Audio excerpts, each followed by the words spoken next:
বিসমিল্লাহির রহমানির রহিম। আসসালামু আলাইকুম। কেমন আছেন আপনারা সবাই? আশা করছি সবাই ভালো আছেন। আজকে আমি আপনার জন্য খুবই মজাদার একটি কাস্টার্ড রেসিপি নিয়ে চলে আসলাম, যেটি দেখতে যেমন মজাদার, খেতেও কিন্তু ঠিক তেমনই সুস্বাদু ও মজাদার। তো চলুন এই কাস্টার্ড রেসিপিটা দেখে আসি। এখানে আমি কাস্টার্ড রেসিপির জন্য 1 কেজির মতো দুধ চুলায় বসিয়ে নিলাম। এবার এটাকে ভালো করে নেড়ে জাল দিয়ে নিতে হবে যেন কোনো সর না বসে যায়। আমরা আমরা কিন্তু এই দুধটাকে ভালো করে জাল দিয়ে ঘন করে নিব, তাহলে কিন্তু কাস্টার্ডটা কিন্তু আরও মজা হবে।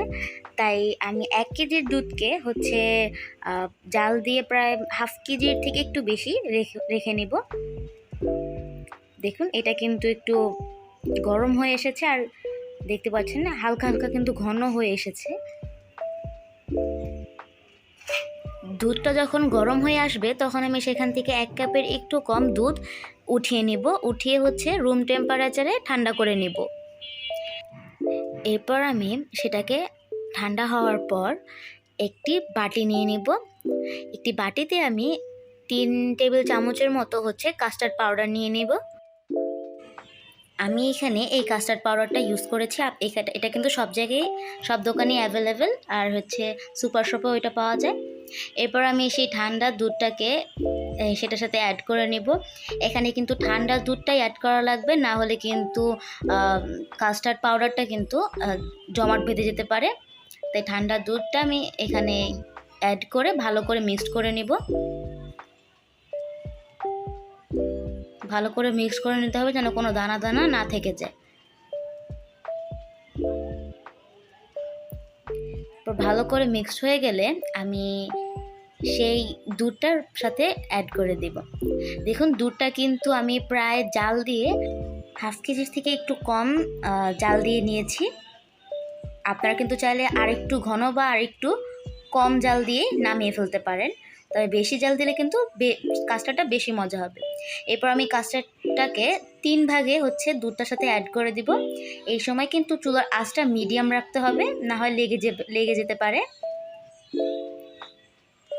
আর এটা কাস্টার্ডটা দেওয়ার সময় কিন্তু বারবার নাড়তে থাকতে হবে। দেখুন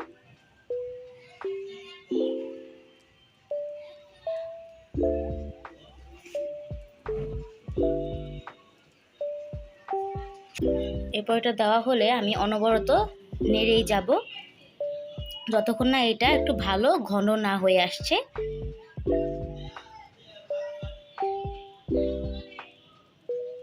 দেখতে পাচ্ছেন আমার কিন্তু কাস্টার্ডটা দেওয়া হয়ে গিয়েছে। এখন আমি এটা অনবরত নাড়তে থাকবো।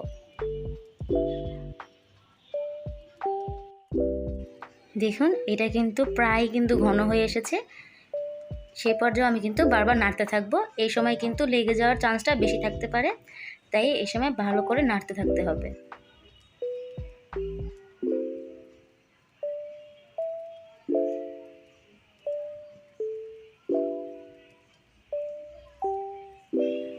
যখন এই পর্যায়ে ঘন হয়ে আসবে তখন আমি এটাকে নামিয়ে ফেলবো।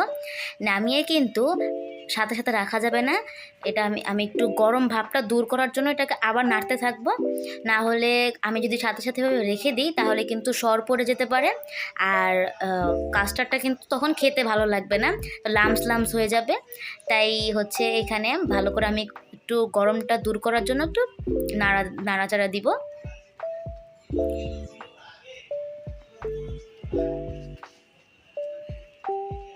এরকম কয়েকবার নাড়াচাড়া দিয়ে আমি এটাকে ঢাকনা লাগিয়ে রেখে দিব 1-1.5 ঘন্টার জন্য। ঢাকনাতে যদি কোনো পরিমাণে ছিদ্রি থাকে তাহলে আমি সেটাকেও লাগিয়ে দিব। 1-1.5 ঘন্টা পর দেখতে পাচ্ছেন এটা কিন্তু ঠান্ডা হয়ে এসেছে, আর এটা কিন্তু প্রায় অনেক ঘন হয়ে এসেছে। এরপর আমি এটাকে একটি বাটিতে ঢেলে এটাকে ফ্রিজারে রেখে দিব ঠান্ডা হওয়ার জন্য। এরপর দেখতে পাচ্ছি আমি সব ফল এখানে অ্যাড করে দিচ্ছি ফ্রিজার থেকে নামিয়ে। এটা কিন্তু ফ্রিজার থেকে নামিয়ে সাথে সাথে ফল অ্যাড করে দিতে হবে খাওয়ার আগে। আপনারা যদি ফ্রিজারে রাখার আগে যদি ফলগুলো অ্যাড করেন তাহলে কিন্তু পানি ছেড়ে দিতে পারে, সেক্ষেত্রে মজাও লাগবে না। তো এই তো আমি ফ্রিজারের থেকে নামিয়ে খাওয়ার আগে ফলগুলো অ্যাড করে দিচ্ছি।